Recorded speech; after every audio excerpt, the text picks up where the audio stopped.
Magandang umaga po sa inyong lahat, mga kapatid po namin kay Kristo. Sa pagkakataong ito, tayo po ay nagpapasalamat sa Diyos sa bawat pagkakataon na binigay niya po sa atin na muli ay magsama-sama tayo, kanyang mga anak, upang tayo ay magpuri at patuloy na sambahin po natin ng Diyos po natin at patuloy na itaas natin ang kanyang dakilang pangalan sapagkat sa kanyang kabutihan, sa kanyang katapatan, sa bawat isa sa po sa atin. Kaya sa pagkakataon pong ito, tayo ay nasa unang linggo po ng buwan po ng December. At ang ating pong paksa na tatalakayin po, pinakatema na tatalakayin po natin sa buwan po ng December, The Miracles of Christmas. So yun po yung pinakatim natin. Kaya sa loob po ng isang buwang yan ay iba't iba pong paksa ang ating tatalakayin is about Christmas. Sa pagkakataon pong ito, ang paksa po na tatalakayin natin, The Miracle of the Moment. Pero bago po natin talakayin yan, ay humingi po tayo ng tulong sa dakilang may kapal sa magitan po ng ating mga dasal. Tayo po ay manalangin. Dakilang Diyos na mahabagin at makapangyarihan sa lahat, kami po ay nagpapailang lang ng aming tinig. Nagpapasalamat po kami sa iyo, Ama, sapagkat patuloy na kami ay binibiyayaan mo ng lakas, binibiyayaan mo po kami ng karunungan na mula po sa inyo. At patuloy na pinoproteksyonan niyo po kami sa lahat ng bagay, sa lahat ng pagkakataon ng aming buhay. Ama, salamat po sa maraming mga blessings na tinatanggap po namin mula po sa inyo. At sa pagkakataong ito ay patuloy kong dalangin, God, na alalayan mo po kami, bigyan niyo po kami ng kapanatagan ng aming isip at ng aming puso. At sa aming paglapit na ito sa iyo, Ama, ay humihingi kami sa iyo ng tawad anumang mali na nakita mo po sa amin na hindi mo nagustuhan sa magitan po ng aming pag-iisip, sa aming pagsasalita at sa aming paggawa. Naway, patawarin niyo po kami at pakalinisin niyo po kami upang kami naman ay maging karapat-dapat pong humarap sa iyo sa umagang ito to worship you, Father, in spirit and in truth. Kaya sa umagang ito, ang maliit mong lingkod na muli ay gagamitin mo, God, ay patuloy mo siyang itago sa iyong banal na presensya. Naway balutin ng banal na dugo ni Kristo upang sa magkagayon ay patuloy na ikaw lamang, Ama, ang aming patuloy na mag-focus sa aming isipan sa magitan ng mga mensaheng muli ay maririnig po namin. Nawa ang lahat ng ito ay manggagaling sa iyo at hindi manggagaling sa sariling karunungan ng iyong lingkod na gagamitin mo, Panginoon, upang lalo pang magkaroon ng kapangyarihan to encourage every one of us to continue our service and worship to you, Father. At sa pagkakataong ito, Ama, ay patuloy na ikaw lamang ang tinatas po namin at wala na pong iba. Ama, alalayan mo po ang lahat ng mga kapatid namin na makikinig nito sa pamagitan po ng pagsama-sama naming pananambahang ito. Naway patuloy po naming maramdaman your presence, Father, na makapagbigay sa amin ng lakas ng bawat espiritual na buhay ng bawat isa sa amin. Kaya lahat ng mga bagay nito, Ama, ay amin pong samot, dalangin, hiling sa tanging pangalan ng iyong anak na si Jesus, mula po ngayon at magpakailanman. Amen and amen and amen. Magandang umaga pong muli sa inyong lahat, mga kapatid po namin kay Kristo. Tayo po ay nagpapasalamat sapagkat sa ngayon po ay natapos na natin ang paksa po natin tinalakay sa buwan po ng Nobyembre, The Purpose o God Purpose for Humanity. At ngayon naman, sa Disyembre po ay ating tatalakayin ang ating tema, The Miracle of Christmas. Sa pagkakataong ito, ang ating pong paksa sa unang linggo ng Disyembre, The Miracle of the Moment.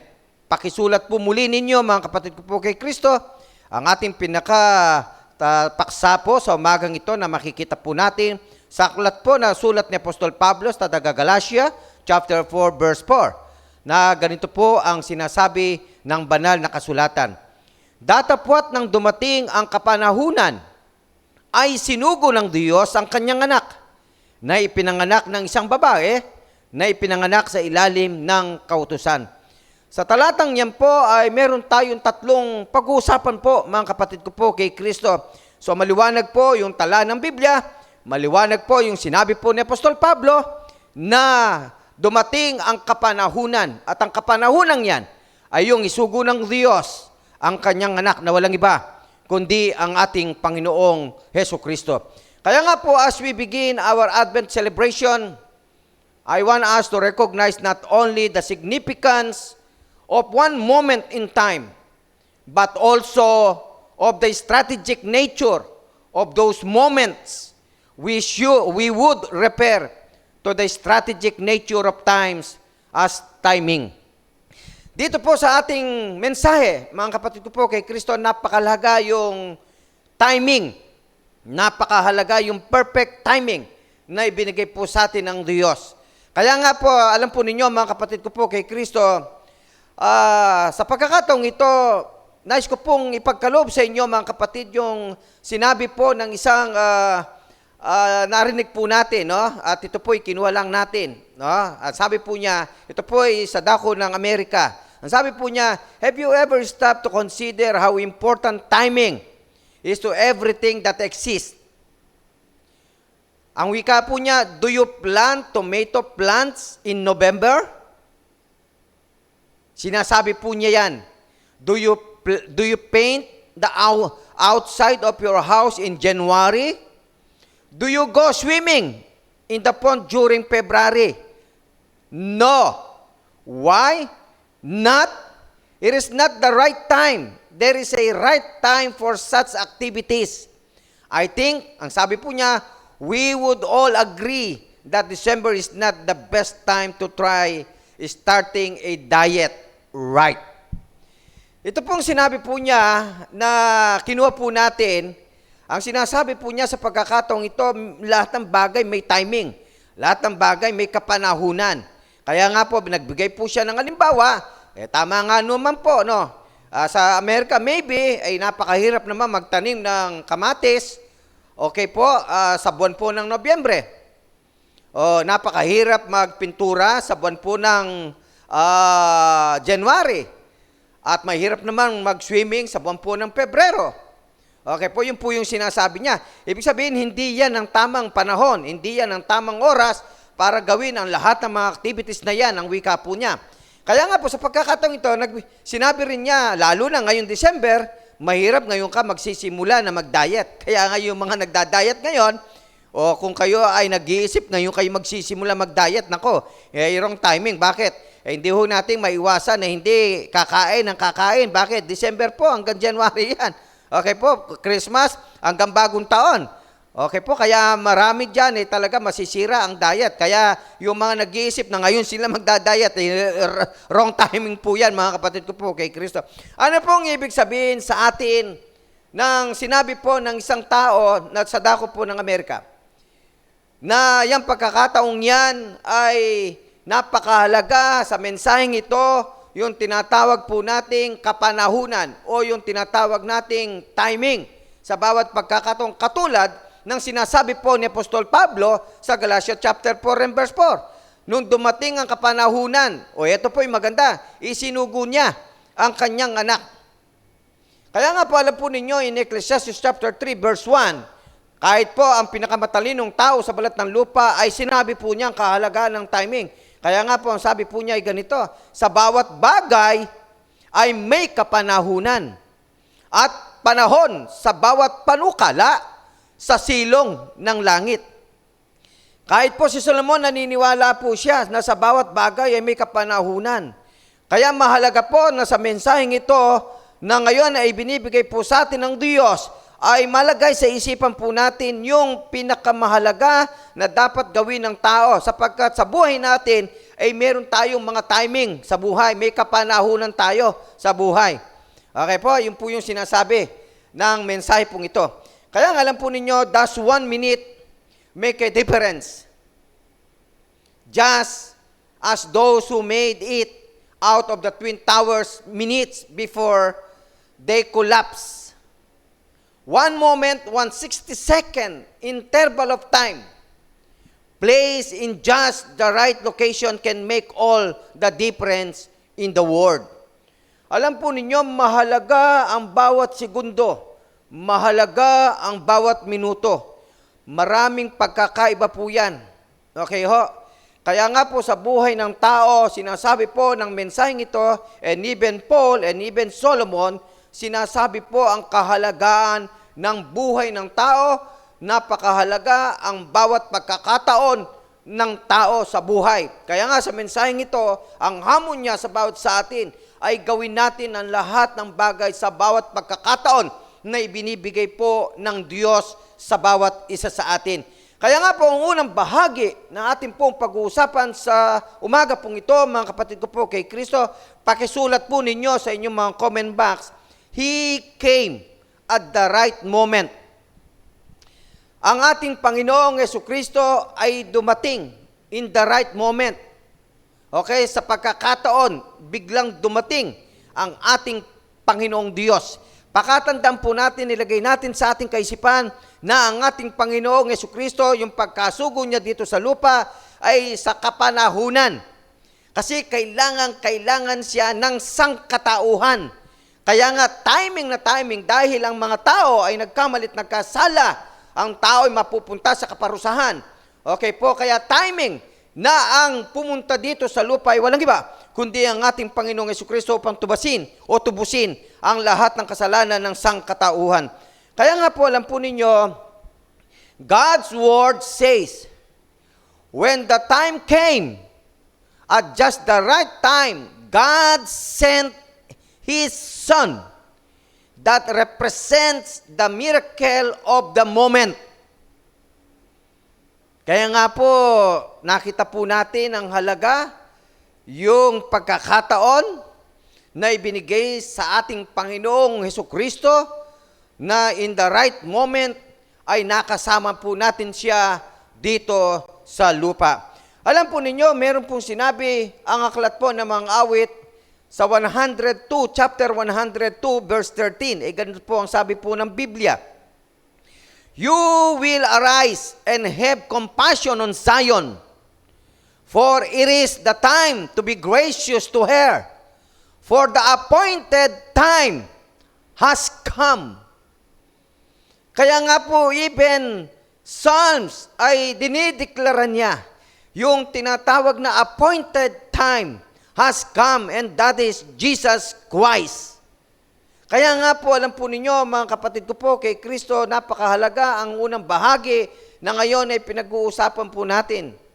Okay, in the right moment, okay, dumating ang ating Panginoong Jesucristo. Alam po ninyo, sa bawat pagkakataon ng buhay natin, minsan nga, marami po tayong na-experience po niyan. Minsan, na-experience din po ninyo yan. Na sa buhay po ninyo, minsan may nagte-testimonya tayo. Ako po, may kilala ko, nagtestimonya dito po sa amin sa Imus Church. Kasi po, ang sinasabi niya, on that time, na nangangailangan siya talaga ng malaking halaga dahil ang anak niya ay kailangan niya ng pera dahil mag-e-enroll, ang pera niya kulang. Okay? Kaya nga gustong-gusto niya ng kanyang anak ay ma-enroll. Kaya nga, alam mo, ang panalangin niya ay talagang ang God ang gagawa nito.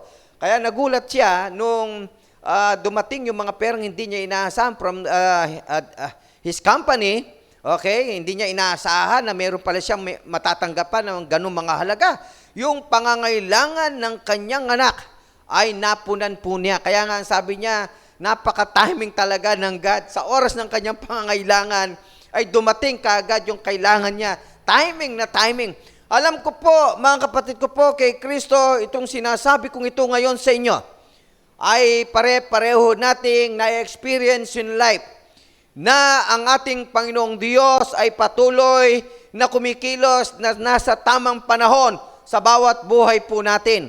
Kaya nga napakapalad po natin na sa umagang ito malaman natin na ang Diyos po natin ay patuloy na kumikilos sa buhay mo at sa buhay ko, in the right moment, in the right time. Yan ang God po natin. Kaya nga napakapalad po natin, mga kapatid ko po kay Kristo. Kaya nga po, alam po ninyo, in Romans chapter 5, verse 6, ang sabi po ni Apostol Pablo ay ganito, for while we were still helpless, at the right time, Christ died for the ungodly. Ano po yung sabi ni Apostol Pablo? Nung tayo po raw ay mga helpless, okay, talagang walang pag-asa tayo. Ang sabi po ni Pablo sa taga-Roma, at the right time, Christ died for the ungodly.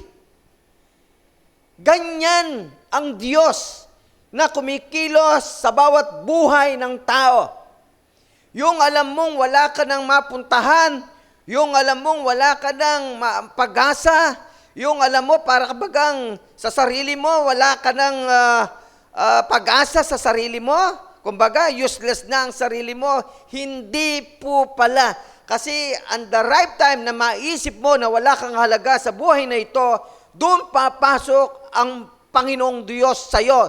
In the right moment, in the right time, sasabihin niya sa iyo, no, napakahalaga mo at kikilos siya sa buhay mo. Ganyan po ang Diyos po natin, mga kapatid ko po kay Kristo. Kaya sa buwan po ng Disyembre ito, ay patuloy po ninyong subaybayan ang mensaheng yan, sapagkat ipapakita ng Diyos ang kanyang kapangyarihan, ang kanyang kabutihan at katapatan niya sa bawat buhay ng bawat isa sa atin. Kaya nga, ang sabi po uli ni Apostol Pablo sa 2 Corinto chapter 6 verse 2, ito po ang sabi po niya, "For he says, at the acceptable time I listened to you, and on the day of salvation I help you. Behold, now is the acceptable time. Behold, now is the time of salvation." Is the day. Okay? Now is the day of salvation. Ang talatang yan ay napakahalaga, mga kapatid ko po kay Kristo. Yan ang sinasabi ng ating Panginoong Jesucristo sa lahat ng tao.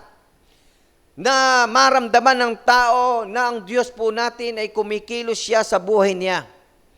Gumagawa ang Diyos sa lahat ng pagkakataon sa buhay ng tao. Na nakikinig ang Diyos, na tumutulong ang Diyos sa lahat ng pagkakataon ng buhay ng tao. Pero ito ang sinasabi po ng Diyos ngayon. Ito naman ang araw o ito yung oras.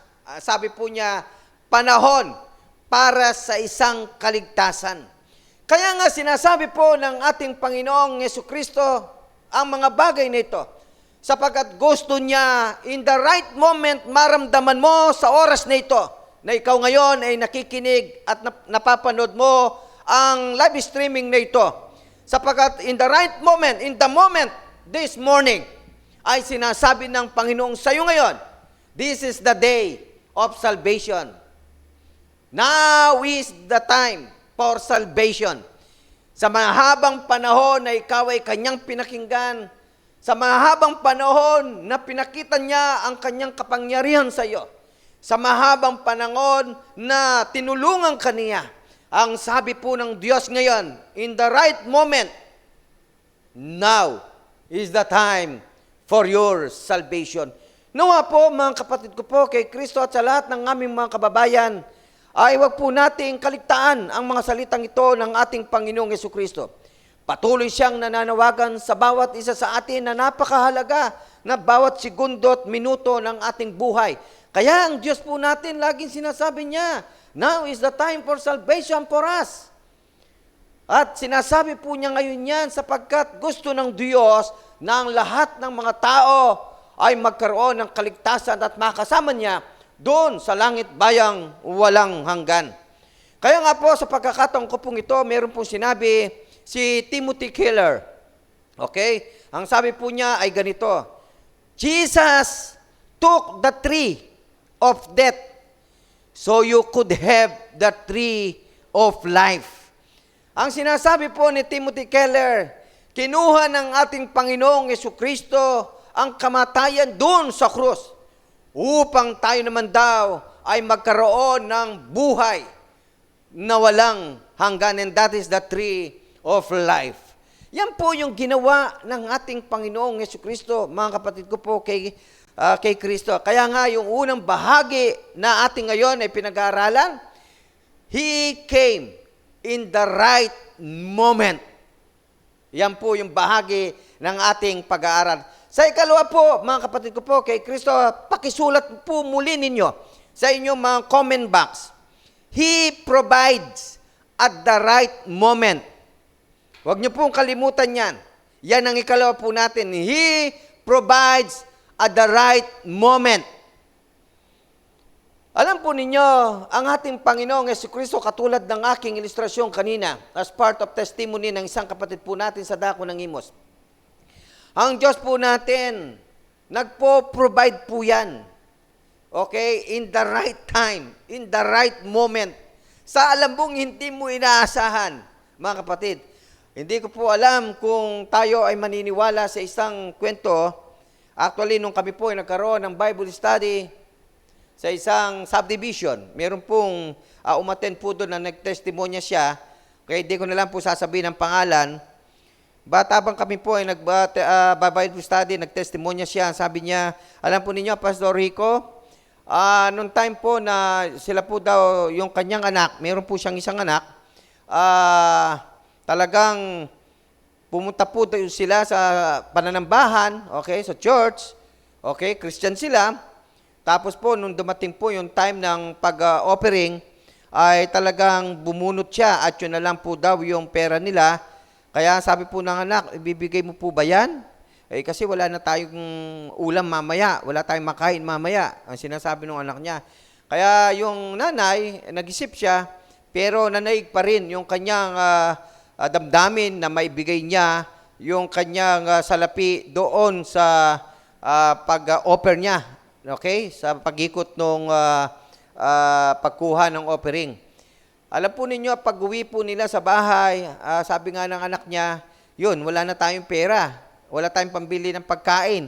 Pero alam po ninyo, ewan ko po pero tingnan po ninyo itong sinabi, ito po tunay na testimonya po ito Ang sabi niya, meron po daw aso na talagang tumatakbo.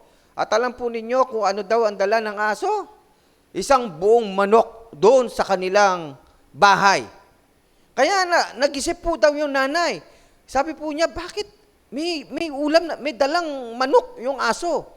At sabi po nung umattend sa Bible study po namin, kanila po daw linutong magina at kanilang kinain. Isa part of her testimony na tila baga alam niya na ang God ang nag-provide niyan. Hindi ko po masasabi, mahirap po mag-judge, no?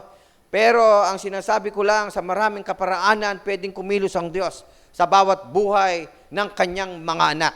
Kaya nga ito pong paksa po natin, sa ikalawa po natin, pag-uusapan po natin, He provides at the right moment. Kaya nga meron pong sinabi in Psalms 145 verse 15. Ano po ang sabi ng Biblia, mga kapatid ko po kay Kristo? All eyes look to you, and you give them their food at the proper time. Ang Diyos po natin, alam niya kung ano ang pangangailangan mo. Alam niya yan kasi makapangyarihan sa lahat ang God po natin. Kaya nga ang sinasabi po ng talatang 145 ng Psalms verse 15, ang sabi niya, ibinibigay niya ang ating mga pagkain in the right time. Kaya nga magugulat ka tayong mga Kristiyano, lagi natin na-experience in life na walang-wala ka na biglang merong darating. Yun ang God natin. Ganyan kumilos ang God natin. Ganyan mag-provide ang God natin. Kaya nga, our God is our great provider and sustainer in our lives. Kaya nga, lagi nating in-encourage ang bawat isa tayong mga anak ng Diyos. Kung ganito ang God natin, tignan po natin kung ang God natin ay nagbibigay siya in the right moment, in the right time. He provides everything you need. Ano po ang gagawin natin? Hindi ho ba lalakas ang loob natin? Hindi ho ba na talagang makikita natin mas lalo tayong mananampalataya sa Diyos natin sapagkat ang God natin is a great provider sa lahat ng mga pangangailangan ng buhay natin? Kaya nga po, hindi ka dapat nanlulumo, hindi ka dapat nawawala ng pag-asa kung minsan ay wala ka in the right moment. Mga kapatid ko po, kay Kristo, ang God natin kikilos siya sa iyong buhay. Yan ang God po natin, mga kapatid ko po, kay Kristo. Kaya nga, ang sabi po in Psalms 104 verse 27, dugtungan po natin yung talata ng Psalms din, ang sabi niya, all of them wait for you to give them their food at the right time. May nakahanda na ang God sa atin. Kaya nga, kung ngayon, parang tila baga wala pa, okay, sa'yo, yung inihingi mo, naku po, ibibigay ng Diyos yan sa tamang panahon para sa'yo. Ibig sabihin, huwag kang magmadali, kaya nga yung iba nagkakamali kasi nagmamadali eh. Kaya nga nagkakaluko-luko kasi sa pagmamadali kung anong ginagawa na para makuha lamang yung inihingi. Huwag mga kapatid ko po kay Kristo sapagkat ang sabi ng Biblia, in the right moment, in the right time, God provides your needs.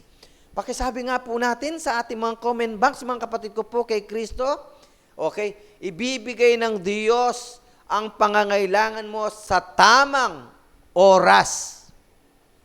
Yan po yung God natin, mga kapatid ko po kay Kristo. Kaya nga, yun naman ay na-experience na po mga kapatid ko po kay Kristo. Hindi na ho bago sa atin yan, sapagkat bawat isa sa atin ay nakakaranas ng ganyang klaseng pagkilos ng Diyos sa bawat buhay po natin.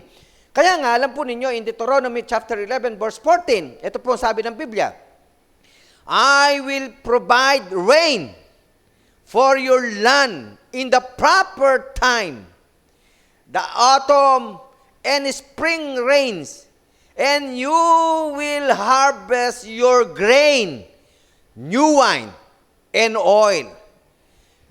Yan po yung God natin.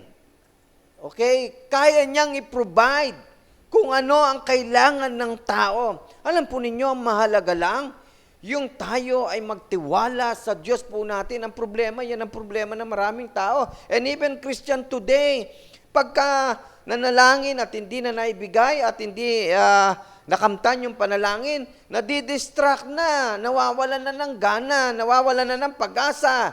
Para bagang tila baga ng Diyos na kanilang tinatawagan ngayon na sinasamba ay walang kakayahan na ibigay yung linihiling po nila. Pero tignan po natin, ibang God natin. Okay po, kaya nga sa mensaheng ito, kaya ng Diyos kung kaya. Walang imposible sa Kanya na hindi Niya kayang ibigay ang pangangailangan mo. Kaya nga po sa oras na ito, mga kapatid ko po kay Kristo, ang sinasabi ng Biblia, sa atin ngayon, ilagay natin sa ating mga isipan, okay, na ang God natin walang imposible na hindi Niya kayang ibigay. Pero, tandaan natin ito, mga kapatid ko po kay Kristo, pag nagbigay ang Diyos sa atin, yan ang pinaka-the best niyang bigay para sa iyo at para sa akin. Okay? Pakisulat nga po natin sa ating mga comment box, mga kapatid ko, walang imposible sa Diyos na hindi niya kayang ibigay sa atin. Lahat po kaya, mga kapatid ko po kay Kristo. Kaya nga alam po ninyo, God knows exactly what you are going through. He knows exactly what you need. At just the right time, He will come to you and provide what you need for the moment. His timing is always perfect, and that is our God. Amen po ba dyan, mga kapatid ko po kay Kristo? Amen? Okay, amen po. Kasi yan ang God natin. Kaya nga, alam po ninyo, hindi ho sayang ang pagiging Kristiyano po ninyo. Hindi nyo dapat pagsisihan ang pagiging Kristiyano nyo, ang pagiging anak ng Diyos. Sapagkat eto ngayon ang sinasabi ng mensahe ng Diyos na ngayon sinasamba mo at sinasamba ko. Naku po, alam niya ang lahat ng nangyayari at alam niya ang lahat ng pangangailangan ng kanyang mga anak. Kaya nga, sabi po ni Apostol Pablo in Romans chapter 5 verse 6, ang sabi po kanina yan, uulitin ko, for while we were still helpless, at the appointed moment, Christ died for the ungodly. Kaya nga po, alam po ninyo, sa pagkakataong ito, napakahalaga na ngayon marinig po natin kung anong klaseng Diyos meron po tayo. Hindi ho siya nagkukulang, okay? Hindi ho nawawala ang Diyos natin, hindi ho natutulog ang Diyos natin, kundi ang Diyos po natin nakabantay sa atin, always, lagi, okay po, nagpo-provide at alam niya kung ano ang pangangailangan ng kanyang mga anak. Kaya nga, ito po yung gustong ipaalam ng mensaheng ito kung ano at sino, anong magagawa ng Diyos sa buhay mo, mga kapatid ko po kay Kristo. Ang ikatlong bagay na nais ko pong ipaglingkod sa inyo, mga kapatid ko po, sa umagang ito, pakisulat po ninyo sa inyong mga comment box. He says, now is the right moment. Sinabi po niya, ngayon ang tamang panahon. At ang nagsabi po niyan, walang iba, kundi ang Diyos po natin. Kaya nga maliwanag po, ulitin ko lang, yung sinabi po ni Apostol Pablo sa aklat po niya sa 2 Corinthians chapter 6 verse 2, ang wika ng Biblia ay ganito, I heard you in acceptable time, and I help you in the day of salvation. Look, now is the acceptable time. Now is the day of salvation.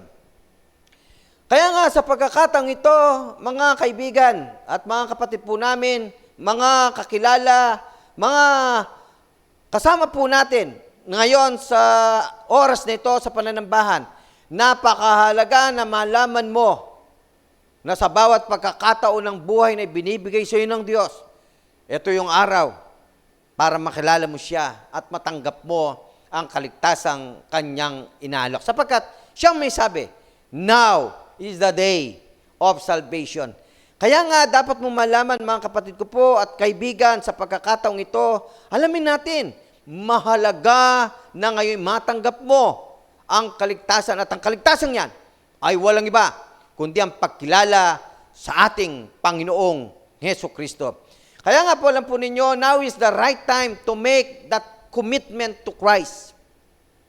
Sa atin, sa buhay po natin, and now is the right time to make that commitment to Christ. Pakisulat nga po natin yan sa ating mga comment box, mga kapatid ko po. Now is the right time to make that commitment to Christ. Kung sa palagay mo, sa pagkakataong ito, hindi mo pa naikukumit ang sarili mo sa Panginoon, kung saan-saan mo naikukumit yung panahon mo, kung saan-saan mo naikukumit yung oras mo, kung saan mo naikukumit yung lakas mo, o kung saan-saan mo naikukumit yung karunungan mo, okay, sa sanlibutan ito. O eto naman ngayon, panahon naman ngayon naririnig mo ang mensaheng ito, panahon naman para i-commit mo naman ang lahat-lahat sa iyo para sa ating Panginoong Diyos. And this is the right time to make a commitment to our Lord Jesus Christ. Alam po ninyo, maliwanag po yung sinabi ng Mark chapter 1 verse 15. Ano po ang sabi diyan? The time is fulfilled and the kingdom of God has come near. Repent and believe in the good news. O yan po yung sinasabi po ng banal na kasulatan. Because ito na po yung sinasabi ng ating Panginoong Hesukristo sa ikatlong paksa o bagay na tinatalakay po natin. Mismo ang ating Panginoong Hesukristo ang nagsabi niyan. Kaya nga ito na yung panahong na-fulfilled na. Okay, na ang kingdom of God has come near na. Okay, kaya kailangan na natin magsisi at maniwala sa mabuting balita. At ang mabuting balitang yan ay walang iba, kundi ang ating Panginoong Hesukristo na namatay, inilibing, at muling nabuhay upang iligtas niya ang sangkatawan. Kaya nga, ang sabi po ng Biblia, who believes to Christ? Ang sabi po ng John 3:16, for God so loved the world that He gave His only begotten Son, that whosoever believeth in Him should not perish, but have everlasting life. Yan po yung gusto ng Diyos natin sa lahat ng tao. Kaya ginawa ng Diyos ang lahat ng bagay sa kapanahunan upang ibigay sa tao ang tama at mabuti na dapat niyang gawin. At ngayon, ito yung panahon naman para sa ating paniwalaan ang mabuting balitang ito na walang iba kundi ang ating Panginoong Hesukristo. Now is the right time to make that commitment to Christ and receive God's gift of salvation. Now is the time to join the church. And now is the time to recommit to your marriage and family. Now is the time to renew your commitment to walk in close fellowship with Christ.